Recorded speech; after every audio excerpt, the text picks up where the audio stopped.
그래도 희망은 있다.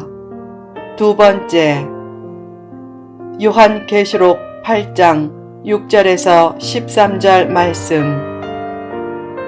전편에 이어서 계속됩니다.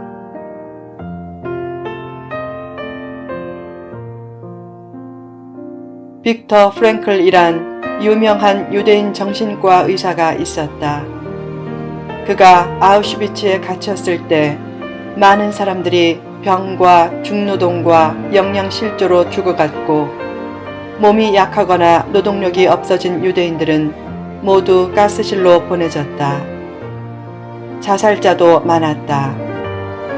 그때 끝까지 살아남은 사람들은 살려는 의지를 포기하지 않고 절망하지 않은 사람들이었다. 어느 날 한 유대인 외과 의사가 밝은 얼굴로 프랭클 박사를 찾아와 간밤에 생생한 꿈을 꾸었다고 했다.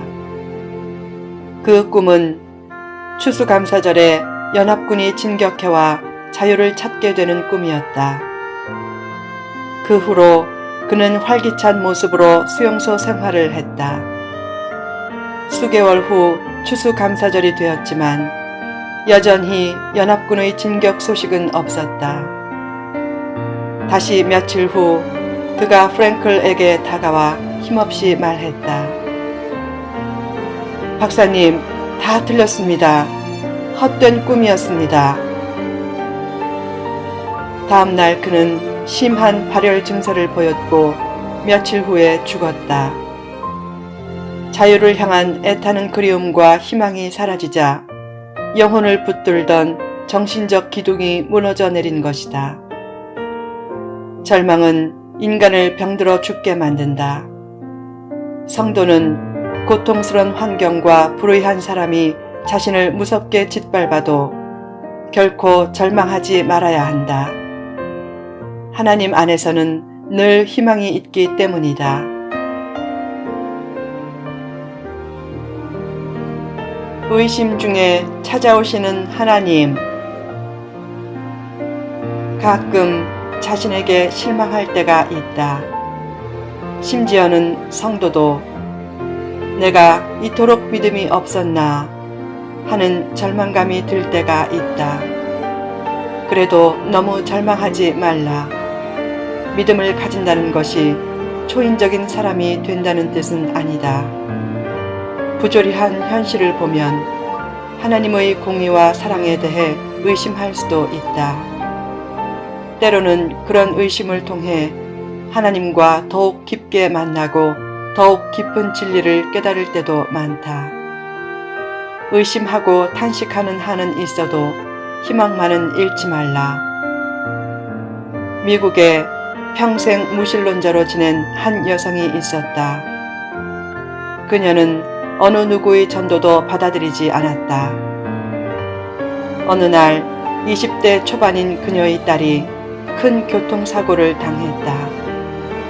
급히 병원에 달려가 최선을 다해 극진히 간호했지만 결국 죽었다. 딸의 장례를 마치고 집으로 왔다. 너무 허무하고 슬퍼서 차에서 내릴 수 없어 차 안에서 미친 듯이 소리쳤다. 하나님, 당신을 증오합니다. 증오합니다. 증오합니다. 그때 마음속에 이런 하나님의 음성이 들려왔다. 내가 평생 처음으로 나를 부르는구나. 지금부터 내가 너를 얼마나 사랑하는지 알려주고 싶구나. 그때 그녀는 평생 처음으로 하나님의 살아계심을 느끼면서 마음을 열고 예수님을 구세주로 영접했다. 하나님이 의심을 통로로 삼아 그녀의 마음에 찾아와 주신 것이다. 하나님은 사랑하는 자녀를 잃은 그녀의 의심과 아픔을 충분히 이해하고 공감하셨다. 하나님도 독생자를 잃은 체험이 있었기 때문이다. 결국 외롭고 힘들 때는 오히려 더욱 깊이 하나님을 만날 때다. 도마의 경우도 마찬가지다. 예수님은 도마의 의심을 통해 그에게 참된 믿음을 주셨다. 사람은 강철 인간이 아니다. 살다가 이해할 수 없는 일을 만나면 도마처럼 하나님의 사랑과 공의를 의심할 수 있다. 그때 하나님은 그 의심에 충분히 공감하시고 그 의심을 계기로 더욱 가까이 찾아오시는 하나님이다. 하나님이 인생을 펼쳐가시고 시련을 펼쳐내시는 때와 방법에는 결코 실수가 없으시다.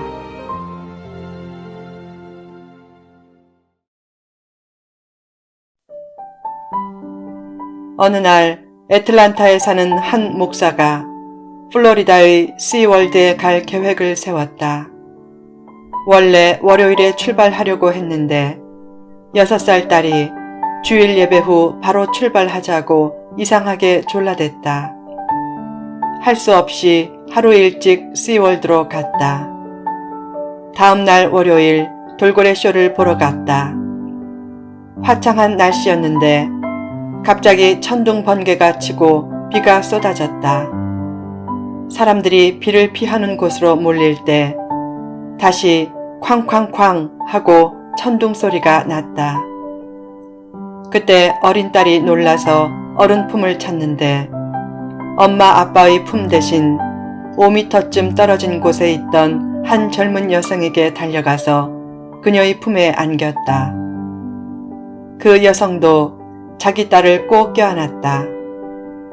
자기 딸이 낯선 사람에게는 한 번도 간 적이 없었기에 목사 부부는 서로를 쳐다보며 의아하게 여겼다. 그래서 딸을 데려오려고 했는데 그 젊은 여성이 자기 딸을 꼭 품에 안고 울고 있었고 그 모습을 옆에서 지켜보던 그 젊은 여성의 부모도 같이 울고 있었다.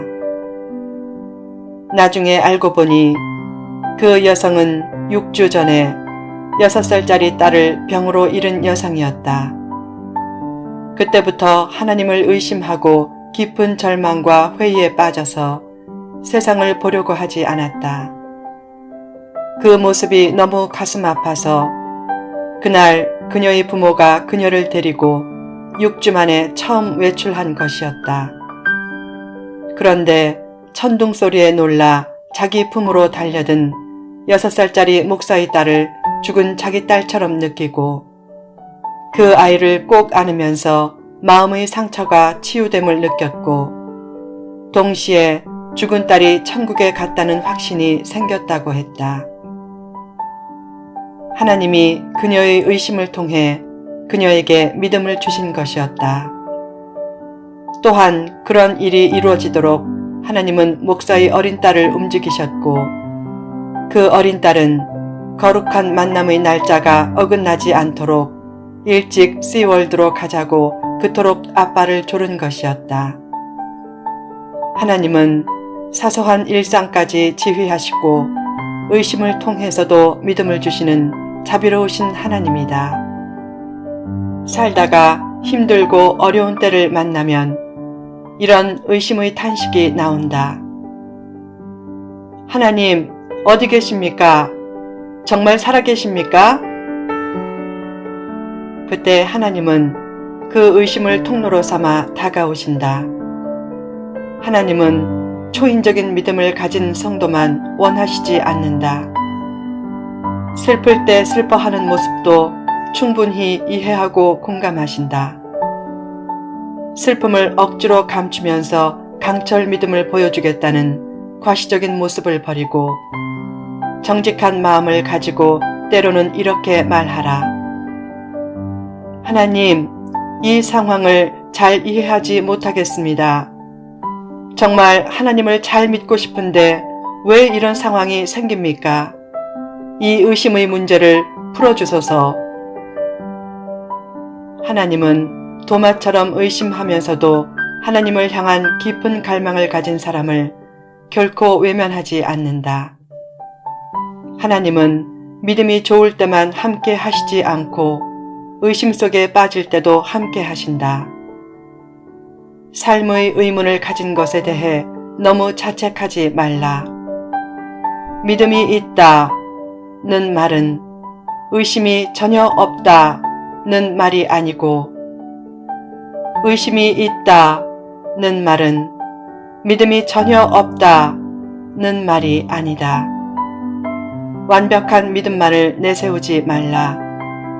질문해도 좋고 이해가 안 된다고 말해도 좋다. 다만 하나님을 멀리하지는 말라. 길을 내시는 하나님. 성도의 희망의 뿌리는 무엇인가? 자비하신 하나님이 여전히 살아계신다는 사실이다. 아무리 추운 겨울에도 뿌리만 살아있으면 봄에 어김없이 싹을 낸다. 살아계신 하나님을 희망의 뿌리로 삼고 자신이 무너진 지점에서 다시 일어서라. 인생의 장벽 앞에서 너무 당황하지 말고 해야 할 일을 계속하라. 그때 신비하게 하나님이 길을 열어주시고 생각지 않은 사람이 슬쩍 나타나서 자신의 꿈을 후원해준다. 문제 앞에서 도망치지 말고 담대하게 맞서라. 담대한 믿음 안에서 역경은 나중에 축복의 계기가 되고 실패와 절망은 성공의 디딤돌이 된다. 왜 사람에게 하나님이 필요한가? 복을 얻기 위해서만 필요한 것이 아니다. 하나님에 대한 경외감을 잃어버리는 순간 욕망의 수렁에 빠져들기 쉽기에 하나님이 필요한 것이다. 늘 자신의 꿈이 하나님의 꿈과 일치되도록 수시로 이렇게 기도하라. 제가 지금 무엇을 할까요? 어떻게 하나님의 뜻을 잘 이룰까요? 하나님의 영광과 이웃 사랑이란 목표만 분명하면 삶은 어둠에 매몰되지 않는다. 또한 누군가의 굳은 얼굴에 미소가 생기게 하고 누군가의 굳게 닫힌 마음을 사랑으로 열겠다는 소망만 잃지 않으면 희망도 죽지 않는다. 문이 없는 벽은 없다. 아직 문을 찾지 못했을 뿐이다. 하나님은 광야에 길을 내시고 사막에 강을 내시는 좋으신 하나님이다.